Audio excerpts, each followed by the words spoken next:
예, 빌립보서 오늘은 1장 6절에서 11절입니다. 먼저 앞부분 전체 개론 한번 다시 보도록 하겠습니다. 제1권은 여호와의 언약이고 제2권은 그리스도 성취입니다. 지금 우리는 이제 신약을 하고 있잖아요, 그죠? 예, 그래서 그리스도 성취 가운데서 결국은 자손, 땅, 통치 이렇게 구성되어 있는데, 자, 이 3대 언약이란 결국은 이제 구약의 3대 언약이 신약에 와가지고 이제 성취되는 내용이죠. 그래서 신약의 구조는 구약처럼 자손, 땅, 통치로 이렇게 구성하기가 힘들죠. 예, 그래서 하나님의 신령한 자손이 생육 번성하고 또 신령한 땅을 정복하고 그리스도의 신령한 통치로 보시면 되겠습니다. 그래서 그 내용이 바로 이 3대 언약 내용을 하나로 요약하면요, 이게 하늘나라가 되잖아요, 그죠? 하나님의 나라가 되잖아요. 그래서 신약에서는 결국은 구약에서 말하는 이 3대 언약 내용을 바로 교회를 통해서, 바로 교회가 그리스도와 성도가 합쳐지면 바로 교회가 되잖아요, 그죠? 그래서 교회를 통해서 바로 하나님 나라가 이루어진다는 거죠. 그래서 지상에서 완전한 영원한 천국을 말하는 것이 아니고, 신약에서는 그리스도의 머리 되신 그리스도와 성도가 하나가 되었을 때 바로 하늘나라가 된다는 거죠. 그래서 구약에는 모형적인 육신적인, 그죠, 자선 땅 통치가 실질적으로는 다윗 왕국을 통해서, 그죠, 이스라엘 나라가 형성되는 것이고, 이것이 신약에 오면은 결국은 영원한 하늘나라가 성취될 내용을 모형적으로 보이는 사건이기 때문에 신약에서도 완전한 하늘나라지만은 그리스도가 이 땅에 오셔가지고 또 교회를 통해서 하늘나라를 이루실 내용이 바로 구약 성경이라는 거죠. 그래서 오늘 이제 빌립보서 내용은 바로 이 구약의 이 3대 언약이 크게는 결국은 구약의 3대 언약이 신약에 와가지고 그대로 성취되잖아요, 그죠? 예, 여호와의 언약, 그리스도 성취니까 언약의 내용이 결국은 3대 언약 내용이고, 그렇다면 신약에 와가지고도 똑같이 이 3대 언약 내용이 성취돼야 되겠죠. 예, 그래서 이것은 신약에서는 교회를 중심으로 신령한 하나님 나라 중심으로 성취된다, 이렇게 보시면 딱 떨어지죠, 구약과 신약이. 자, 그래서 제2편 성령에 대한 성취입니다. 그래서 이제 제1장은 교회 설립을 통한 성취고, 제2장은 교회 양육을 통한 성취. 그렇죠. 예, 그래서 또 이제 제3장에 오면은 교회 무장을 통한 성취 이래 되죠. 그래서 지금 우리가 하는 부분은 에베소서부터 이제 빌레몬서까지니까, 첫 번째 진리를 통한 무장, 그다음에 생활을 통한 무장, 체제를 통한 무장. 우리는 지금 두 번째 제2절 교회 생활을 통한 무장을 하고 있습니다. 그래서 첫 번째 빌립보스에서 데살로니가 전후서까지. 자, 그래서 빌립보스, 골로새서, 데살로니가 전후서. 복음에 합당한 생활, 굳은 믿음의 생활, 거룩한 성도의 생활. 자, 이렇게 구성되어 있습니다. 그래서 빌립보스는 복음에 합당한 생활을 통해서 바로 성령께서 교회를 무장하게 해가지고 바로 무엇을 성취하느냐, 구약의 이 언약을, 그죠, 이 3대 언약 내용이 곧 하늘나라잖아요, 그죠, 신령한 그리스도와 하나 된 하나님의 나라를 성취하는 내용이다. 그래서 합당한 생활을 통해서, 자, 이렇게 이루어지고 있습니다. 그래서 제2절 교회 생활을 통한 무장이냐, 그런데 이 무장에 대한 이제 근거 내용이죠. 이 무장이 그냥 뭐 합당한 생활을 해야 된다, 여기 핵심이 있는 것이 아니고요. 예, 물론 내용 자체는 그렇습니다. 그런데 이러한 모든 내용은 결국은 일찍이 근거가 있다는 거죠. 이 성취 부분이잖아요. 성취는 빠졌잖아요, 그죠? 예, 장에 가야 성취가 나옵니다. 절에서는 성취가 지금 빠졌습니다. 교회의 생활을 통한 무장이니까 무장을 통한 성취, 이렇게 넣으면 되겠죠, 장과 연결시키면. 그래서 지금 이 내용도 교회 생활을 통해서 무장하는 내용도 이미 어디에서 가르쳐줬느냐, 근거는 여호와 하나님께서 모세로 이스라엘 1000만인 중에서 각 지파에게 1000명씩 1만 2천명을 무장시켜가지고 미디안을 쳐서 메라토가 승리하셨다. 자, 제가 이제 전체를 공유를 안 했네요. 잠깐만요.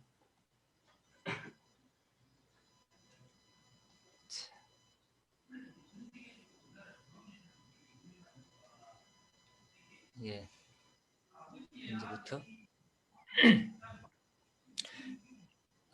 자, 일찍이 요한께서는 모세로 이스라엘 1000만인 중에서 각 지파에게 1000명씩 1만 2천명을 무장시켰다.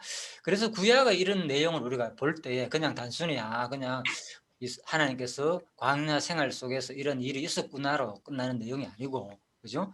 결국은 이 내용은 예수님의 말씀대로 내계단 증거다 했잖아요. 그죠? 그래서 구약은 바로 그리스도가 오셔가 성취할 내용이기 때문에 이 내용을 이번에 누가 오셔서 성령이 오셔가 예수를 대신한 성령이 오셔가지고 또다시 구약에서 이렇게 무장한 것처럼 이스라엘 민족을 싸우기 위해서 무장한 것처럼 똑같이 지금 또 우리가 투쟁하기 위해서 투쟁에 당기 전에 뭡니까? 바로 무장을 해야 되잖아요. 그죠? 예. 그래서 생활을 통해서 굳건하게 무장을 해가지고 구체적으로 이제 적그리스도와 비진리와 통해서 이제 싸우게 되는 거죠. 자, 이 순서가 곧 구약 언약이 신약에 가서 성취되는 내용이다. 자, 빌립보서의 핵심은 이제 그렇게 정리하시면 되겠습니다.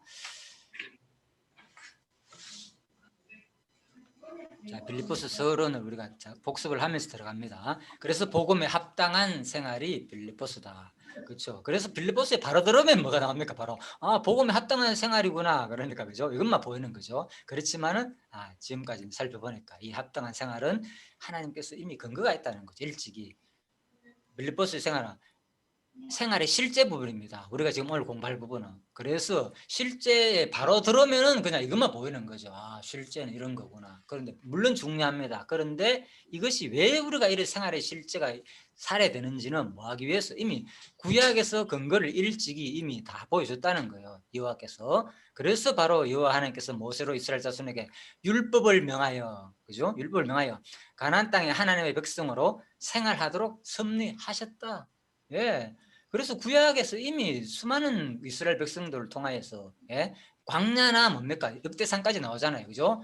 왕조 시대는 할 것 없이, 그죠? 왕정 시대나 광야 시대 때 할 것 없이, 그죠? 전부 다 뭐 하나님께서 이미 율법을 통하여서 그대로 살게 했다는 거예요. 이거 이래 살아라. 이래 안 달면은 너 저주 받는다. 이래 살면 복 받는다. 분명히 말씀했거든요. 이러한 내용을 신약에 와가지고 똑같이 성취한다는 거예요. 바로 성령께서 이래 살아야 된다. 당연히 택한 백성은, 나의 백성은 이제 이걸 말해주는 겁니다. 그래서 근거가 바로 일찍이 출애굽기에서 역대상까지 모든 율법 내용을 가르침을 또 이번에 누가 오셔서 예수가 가르쳤고 성령이 똑같이 가르침으로 성취하는 내용이다. 그래서 뭡니까? 마지막에 여호와의 언약을, 그죠? 뭐라고요? 역사적 사실로 성취해 주신 것이다. 자, 그래서 참 강론집이 우리가 아주 논리적으로 쉽게 잘 설명해 주고 있죠. 그래서 이런 부분을 서론 부분에서 정리를 명확하게 하고 이제 본문에 이제 들어가는 게 우리가 제대로 이제 인식을 하게 되는 겁니다. 중간에 본문 내용은 이제 과정인 거예요. 그죠? 원리는 하나님 다 작정하시고 구약에서 모형이 줬고 모형이 보인 내용을 그대로 성취한 내용이고 이제 안에 들어오면은 그거 다 생략됐단 말입니다. 그죠? 생략됐고 이렇게 살아라만 나오니까 우리가 이제 거기서 과연 어떻게 정리해야 되느냐 이제 보죠. 그래서 구약 언약이 성취됨으로 결국은 우리가 여호와를 이제 계시하는 사건으로 정리하는 게 이제 소중하겠죠. 합당한 생활의 실제 부분입니다. 1장 1절에서 26절까지. 1절에 11절 오늘은 이제 마무리 짓습니다. 6절부터 이제 11절까지 괜찮아요. 그죠? 무리가 은혜에 참여함. 이 내용입니다. 은혜에 참여한다는 거. 상당히 중요하죠. 우리가 이제 은혜에 참여함으로 말미암아 가지고 또 매임의 유익을 또 기뻐하고, 그죠? 은혜가 없으면은 뭐 참 우리가 기쁨이 안 나오겠죠. 매임에서 괴로움으로 끝나는 거죠. 이 은혜가 구체적으로 나에게 와닿을 때 우리의 모든 일상이 이것도 하나의 고난조차도 제가 들은 얘기를 가능했죠. 일부러 우리가 아직 신앙이 어리기 때문에 바울처럼, 그죠? 막 일부러 막 그리스도의 고난을 동참하고 받기 위해서 막 그렇게 하기 힘들잖아요. 그죠? 그렇지만 우리 육신의 고통이나 힘든 일이 있을 때 하나님께서 나를 통해서 누구의 고난에? 그리스도의 고난에 동참한다. 이렇게 생각하면, 그죠? 오히려 고통 자체가 그냥 빨리 죽고 싶어. 뭐 이러한 표현보다는, 물론 이제 우리가 고통을 당하면, 저도 이번에 그랬잖아요. 다른 생각 안 나다가 한 이틀 동안 계속 고통이 오니까 진짜 빨리 가고 죽고 싶은 생각밖에 안 나고요. 솔직히 그때는 이거 벌써 나야 된다. 영원한 이 순간 고통 이게 계속된다면 얼마나 힘듭니까? 그렇지만은 내가 금방 죽는 거 아는 거 알잖아요. 이틀 한 며칠 고생하고 나면 틀림없이 이거는 약 먹고 병원 가가 주사 먹고 하면 없어진다는 아니까 견디자, 참자. 틀림없이 이것은 영원한 고통이 아닐 것이라는 또 소망을 갖고, 그렇지만은 대신에 이 순간에 어떻게 이걸 정리하면 좋을 것인가, 나에게 힘들고 어려움했을 때 하나님께서 바로 그리스도가 나를 위해서 이렇게 고통을 당했는데 나도 이 고통에 동참하는 그 생각으로나마, 그죠? 내 육신으로나마 짧은 시간이지만은 그리스도가 나를 구원하기 위해서 얼마나 십자가에 상해서 진짜 힘들고 고통스러웠을까, 그거 한 번 경험하면 되잖아요. 이 땅에 사는 동안, 그죠? 순간적으로 살 때, 고통이 올 때마다 그렇게 생각하면 얼마나 유익하겠습니까? 그런데 그거를 계속 나 힘들어, 빨리 하늘나라 가고 싶어, 이제 이렇게 생각하면, 그죠? 물론 그것도 나쁜 건 아니죠, 그죠? 우리가 하늘나라를 궁극적으로 소망해야 되니까 그것도 좋은 생각이지만은, 그렇다고 당장 죽을 거 아니잖아요, 그죠? 자살하지 않는 이상 우리가 어떻게 바로 죽습니까? 하나님 정하신 때가 돼야 죽는데, 그러면 그때 어떻게 해석하는 게 좋겠습니까? 그래서 그때에 진짜 그리스도가 나를 위해서 이렇게 고통을 당하셨구나, 그거 경험하면 된다는 거죠. 그게 복인 거예요, 우리가. 그래서 그렇게 생각할 수 있다는 것 자체가 복인 거죠. 아무나 그 생각을 안 주잖아요, 그죠? 그래서 우리가 이런 말씀을 통하여 다시 한 번 더 그동안에 그렇게 생각하지 않은 것들을, 그죠? 할지 안 할지는 모릅니다. 제가 여러분들이 그런 고통을 당할 때, 그죠? 또 하나님 만사 살기 싫어, 빨리 왜 안 죽지, 이렇게 생각할 수도 있고, 그렇지만 또 이 말씀이 그때의 고통을 당할 때 생각이 나가지고, 진짜 예수님이 나를 위해서 얼마나 고통을 당했고, 그 괴로움 때문에 내가 오늘 이렇게 구원을 받고 영원한 영생을 얻게 되었구나, 이거 생각한다면 또 엄청난 하나님에 대한 은혜가 되고 감사의 기회가 될 수 있잖아요, 그죠? 그렇게 제가 이런 말씀을 드린 이유는, 그런 순간에 부닥쳤을 때 여러분이나 제가 한 번 더 진짜 그리스도의 사랑을 또 간접적으로나마 경험하고, 또 그리스도의 고난에 동참할 수 있는 기회가 되었으면 하는 바람에서 제가 이제 말씀을 드려봤습니다. 자, 일찍이 여호와 하나님께서는 예수께서 제자들에게 성령이 임하시면 권능을 받고 땅 끝까지 이르러 내 증인이 될 것을 예언하라 씀하셨다. 그렇죠? 생활의 실제, 합당한 생활의 실제가 뭐냐? 핵심은, 그죠? 그리스도의 뭡니까? 일단 성령이 임해야 되잖아요, 그죠? 임해야 되고, 그래서 성령을 받았으면은 뭔가 이제 표시가 나는 거죠. 은혜에 참냈다는 말, 무리가 은혜에 참냈다는 말은, 성령을 받은 거잖아요, 그죠? 우리가 에베소서 살 때 배웠잖아요. 성령을 받았다고. 우리는 전부 다 성령을 받고 되면 그 증거가 뭐냐? 말로만 받았냐? 아니다는 거죠. 성령을 받게 되면은 하나님의 권능을 받게 되는 거예요. 권능하니까 뭐 그 당시에는 물론 이제 이거는 신약 시대에 형성될 때 얘기잖아요, 그죠? 사도행전 때니까. 권능이 뭡니까? 각자의 은사대로 막 표적과 기적과 방언과 예언과 그런 것들 막 드러나잖아요, 각자. 그 당시에는 그랬고, 지금은 뭐냐? 바로 하나님의 충만한 자기 은사를 발휘하게 되고, 또 하나님이 나에게 지금 성령께서 나를 주관한다는 거, 성령의 충만을 말하는 거죠. 지금 시대에 만나면, 그죠? 성령이 충만하게 되면은 뭐 하는 겁니까? 바로 땅 끝까지 이르러 뭐가 된다고요? 그리스도의 정인이 된다는 거죠. 이게 뭡니까? 바로 성령이 임했다는 증거가 되는 거죠. 다 당신 성령 받았습니까? 구원 받았습니까? 하면 구원 받았다. 알아. 그런데 그 다음에 구원받고 그 성령 충만한 삶이 이어지지 않는다면 그 구원에 대해서 다시 한 번 더 은혜에 참여했는지를 다시 한 번 생각해 봐야 된다, 그 말인 거죠. 내가 제대로 된 은혜에 참여 못했구나, 아직은 어리구나, 이렇게 보면 되는 거죠. 그래서 우리가 평생 어릴 수는 없잖아요, 그죠? 빨리 죽기 전에 마지막 이 그리스도의 은혜에 진짜 마음껏 내가 살아있는 동안 내가 할 수 있는 최대한 역량을 발휘해가지고, 그죠? 나에게 주신 은사를 마음껏 발휘하고 살아야지. 후회가 없잖아. 죽어도 내일 죽어도 좋다, 이래 되는 거죠. 그건 거예요, 바로 우리의 삶은. 그래서 저도 이렇게 살고 싶은 거예요, 거짓말 아니고. 그래서 마지막에 이제 남은 생을 어떻게 살까, 제가 그랬잖아요. 나머지 옛날처럼 똑같이 다시 직장 생활 해가지고 이렇게 해볼까?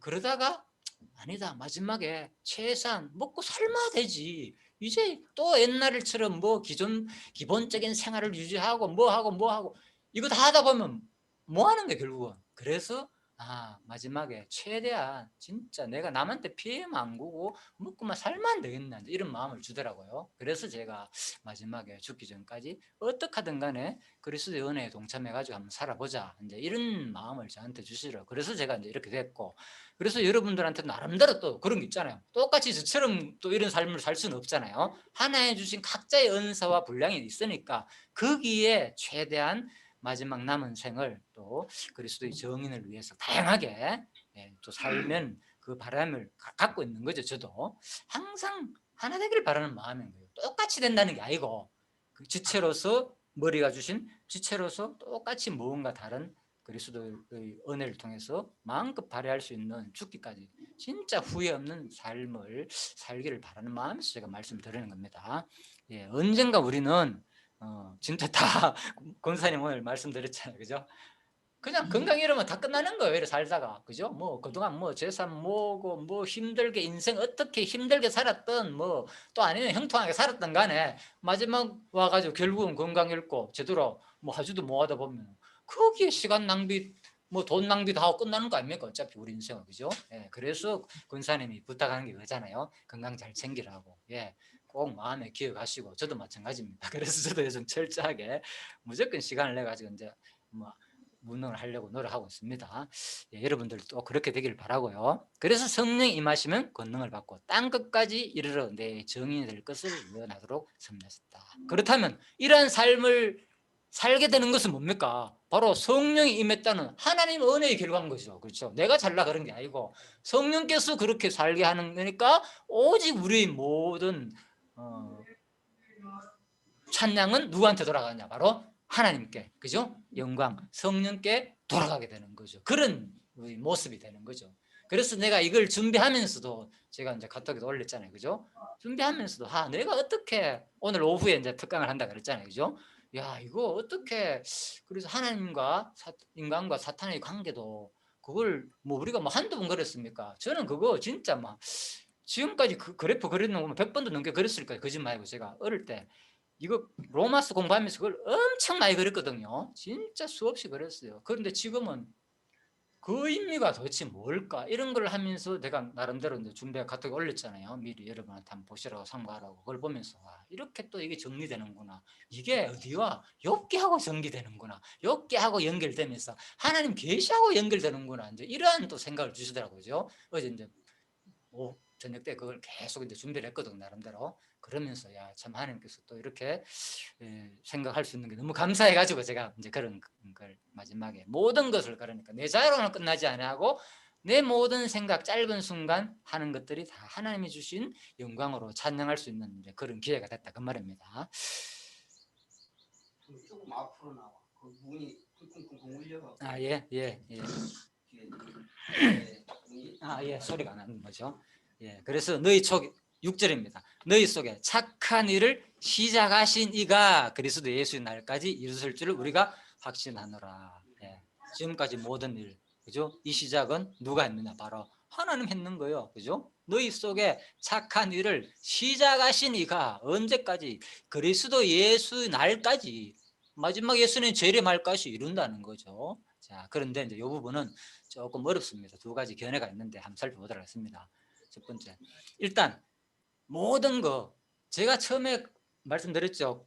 처음에 로마서 강의를 먼저 듣고 할 때 너무나 놀래가지고 와 성경 보니까 전부 다 주가 하나님이고 그동안 내가 다 하는 줄 알았더니 알고 보니까 그 근본이 하나님이 하셨구나. 심지어는 뭐 착한 일조차도 누가 하나 우리 마음속에서 누가 하는 거다. 성령께서 했다는 거잖아, 그죠? 성령께서 시작하시니까 이룬 거예요.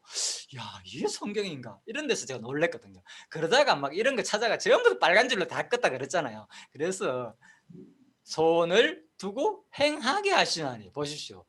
마음속에 너희 속에 행하시는 이는 하나님이시니 자기 기쁘신 뜻을 위하여 자기 기쁘신 뜻을 위하여 너희로 뭐 소원을 두고 뭐 한다? 행하게도 한다. 또 뭡니까? 하나님이 또한 우리 사람들을 감동시키사 저희로 왕과 방백들이 여호와의 말씀대로 전한 명령을 일심으로 준행하게 하셨더라. 그렇죠? 예, 그래서 이미 신약에 나오는 모든 하나님이 하게 하신다는 말은 이미 어디서 구약에서 다 가르쳤다고 말하는 거예요. 그 언약이 성취된 사건이다. 누가 오셔서 성령께서 바울을 통해서 그런 지혜를 주어 가르침으로 구약에서 뭐 모세나 선지자를 통해서 다 가르친 내용들이 성취된 사건이라는 거죠. 이런 논리조차도 하나님이 하게 하신다라면 무조건 끝나는 게 아니고, 그죠?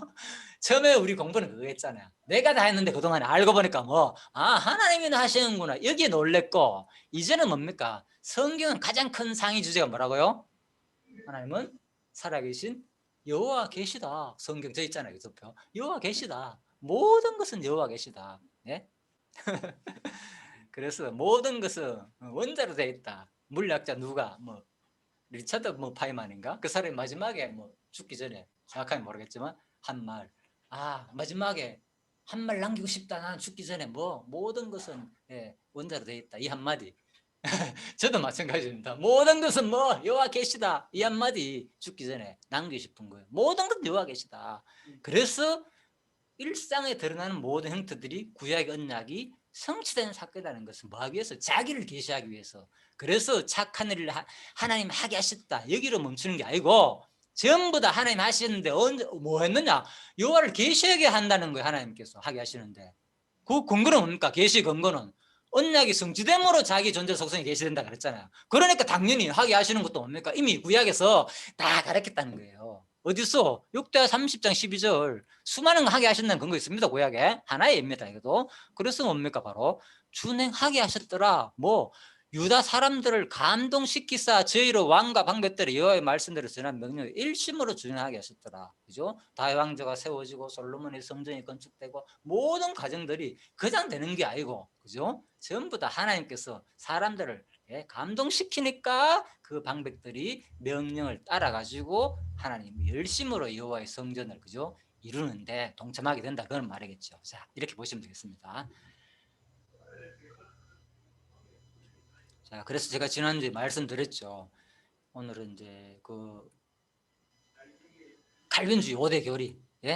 그래서 이런 내용조차도 우리가 이제 좀 신학적인 부분도 조금 다룬다 한 말씀드렸죠. 너희 속에 착한 일을 시작하신 이가, 단순히 저는 이제 옛날 같은 경우는 하나님 하시네 여기로 이제 조금 머물렀거든요. 처음에는 이거 내가 하는 줄 알았더니 착한 일조차도 하나님이 하시네.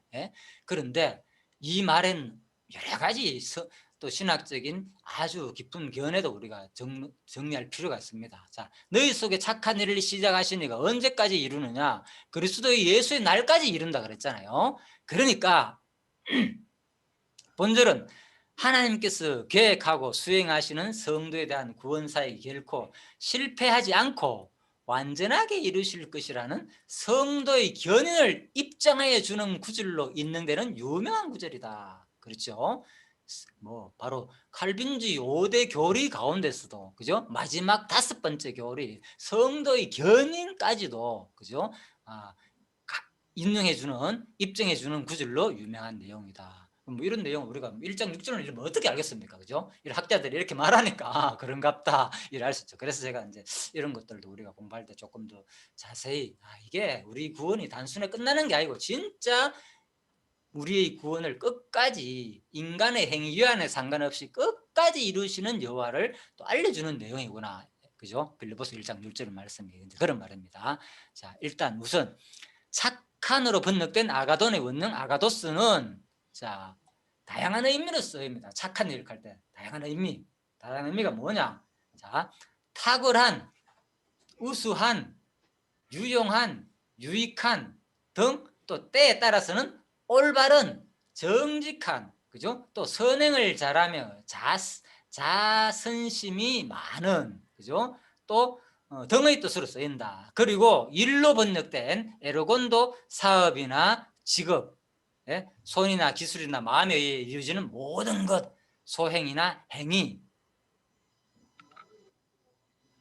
등의 다양한 의미로 쓰인다. 그래서 이 착한 일 역시 하나님께서 이루시는 온갖 종류의 탁월하고 유용한 여러 가지 일들을 가리키는 것으로 이제 우리가 생각할 수 있다. 여기서 특히 성도 안에서 행하시는 하나님의 은혜의 역사, 즉 구원에 관계된 것에 대한 표현으로 해석될 수 있다. 자, 그렇죠. 그래서 착한 일을 하니까 우리가 어떻게 생각하면은 일반적으로 착한 일이 뭡니까? 선한 일, 탁월한, 우수한, 정직한, 일반 올바른 일, 그죠?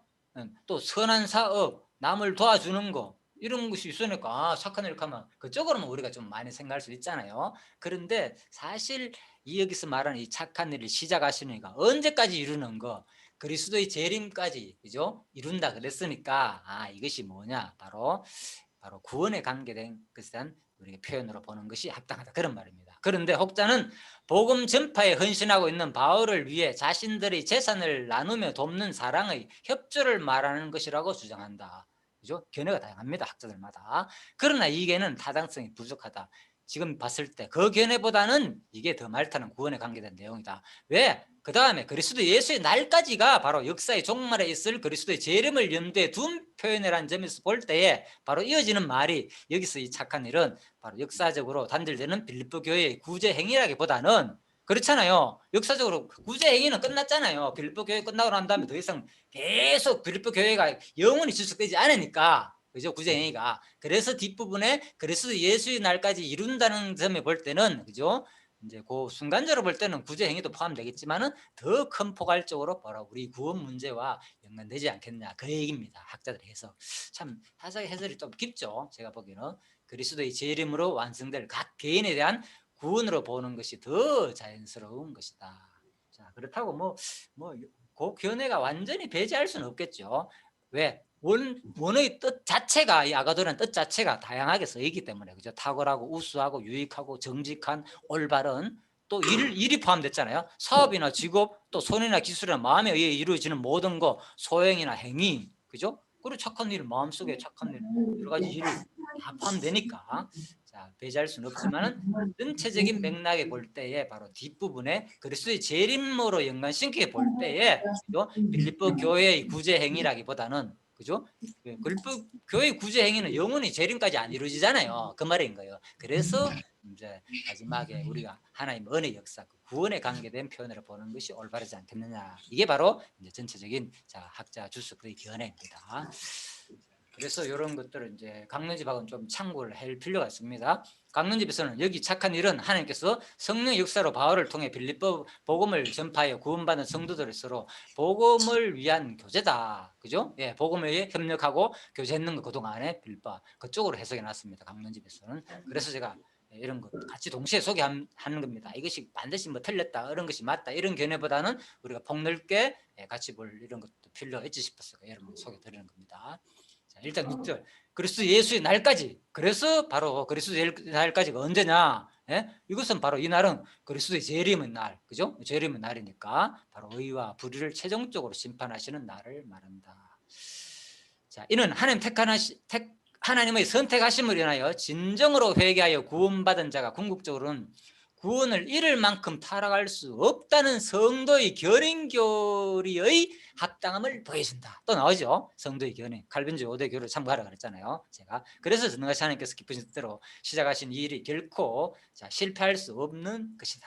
그렇죠? 성도의 견인. 그리스도의 재림의 날까지 이루는 거니까. 구원 문제라면 우리가 한번 구원받은 사람은 중간에 끝까지 하나님이 인간의 어떤 행위에 관계없이 한다는 거요? 끝까지 이룬다. 이런 성도의 칼빈주의 5대 교리와도 연관되는 내용이다. 그런 말입니다. 자, 그래서 우리가 확신한다는 거죠. 틀림없이 바로 바울의 신앙 고백하는 거죠. 바울과 디모데의 고백. 그래서 바로 우리는 1절에 나오는 바울과 디모데뿐만 아니라 디모데를 포함한 바울의 모든 동력자들을 말한다. 여기서 우리란 말은 아까 그랬죠. 모든 동력자들 다 포함되는 말입니다.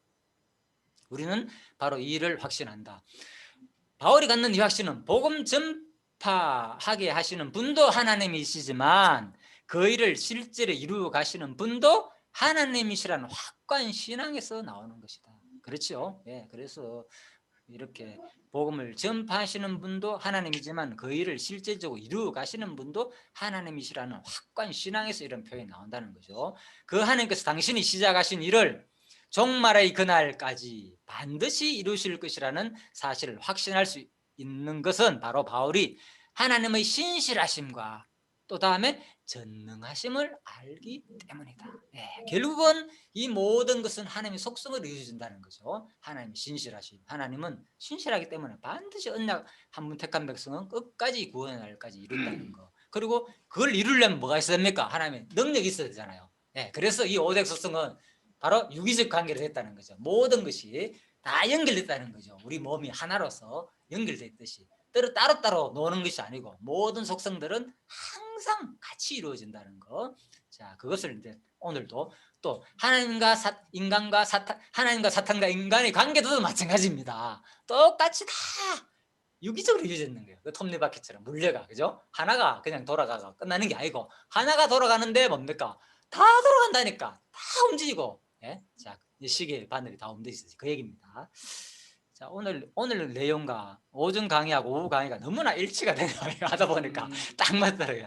오늘 장로님 또 그걸 하는 바람에 제가 어제 또 준비를 했는데 참 이상하게 야 어떻게 이 내용이 이렇게 일치가 되는지 참 신기했습니다. 제가 그래서 너무나 참 감사하다는 것을 제가 나름대로 표현했습니다. 자, 그래서 첫째 시간에는 칼빈의 바로 칼빈주의 5대 교리에 대해서 좀 살펴보고 마치도록 하겠습니다. 칼빈주의 전체 교리는 아니다. 칼빈주의 5대 교리가 칼빈주의 핵심은 하나님의 절대 주권이다. 칼빈주의 교리의 핵심은 뭐라고요? 하나님 절대 주권이 이제 좀 핵심이고 5대 교리가 주권이 아니다는 거죠. 핵심이. 칼빈의 이중 예정론은 바로 하나님의 절대 주권을 대변하는 개념이다. 자, 이중 예정이라는 말은 뭡니까 혹시? 이중 예정이란 말은 두 가지가 예정이 됐다 그 말이잖아요. 이중이니까 뭐 할 거, 뭐 할 거와 뭐 할 거. 이중 예정이니까 어떤 자는 버리고 어떤 자는 택할 거.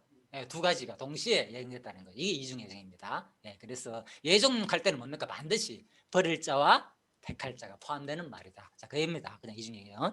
하나님 절대 주권을 대변하는 개념입니다. 이것이 바로 알미니아 일반 우리 많이 들어봤죠. 학론과 이슈가 되었다. 그래서 칼빈주의 5대가 사실 먼저 나는 게 아니고, 그죠? 도르테에서 뭐 이 알미니안 교리에 대해서 아니다. 그 5가지가 칼빈주의 5대 교리가 거꾸로 되는 거 그거 아니다. 이거 맞다. 그 말인 거예요. 그래서 정립한 게 바로 칼빈주의 5대 교리가 됐다. 그 말입니다. 도르테에서. 자. 바로 아르메니아의 5가지 학론에 변호하는 성격으로 작성한 것이다. 칼빈주의 5대 교리는.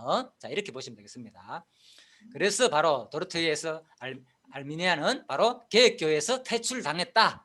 예정론은 아구스티누스가 처음으로 주장했고, 그리고 예정론의 칼빈이 이중 예정으로 체계화되었다. 자, 그렇습니다. 예정론도 마찬가지입니다. 예정은 하나님의 작정을 불변성을 근거로 나왔다. 칼빈은 예정을 선택과 유기로 확정하는 이중 예정을 주장했다.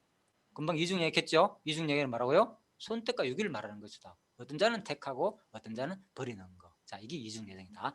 자, 도르테이는 자, 아르미니아의 주장에 반대하여 세운 5가지 교리인 전적 타락. 첫 번째, 칼빈주의 5대 교리 5가지다. 뭐냐? 전적 타락. 두 번째, 무조건 선택. 세 번째, 제한된 구서, 제한 속죄. 그죠? 다음에 불가항력적인 은혜다. 그래.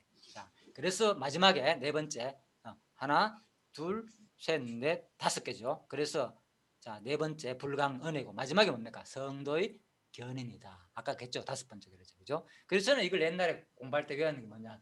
전, 무, 제, 불, 구 이렇게 외웠거든요. 저는 5가지 칼빈주의 5대. 첫 번째 전적 타락, 무제한 속죄, 제한적 속죄, 불강죄자. 전, 무, 제, 불, 구.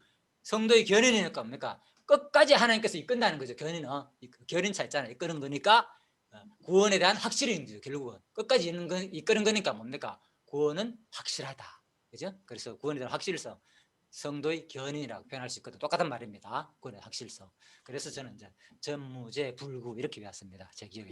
자, 이 5가지 교리는 하나님께서 죄인을 구원하신다는 구원 교리에 시작됐다고 볼 수 있다. 그리고 네덜란드의 상징이기도 한 튤립, 그죠? 튤립의 이니셜로도 정되고 튤립 교리라고도 한다. 자, 그래서 출처는 이제 본 헤럴드에서 나온 것을 제가 올렸습니다. 어떤 신문에서 기자로 쓴 것을 다 참고한 내용들입니다.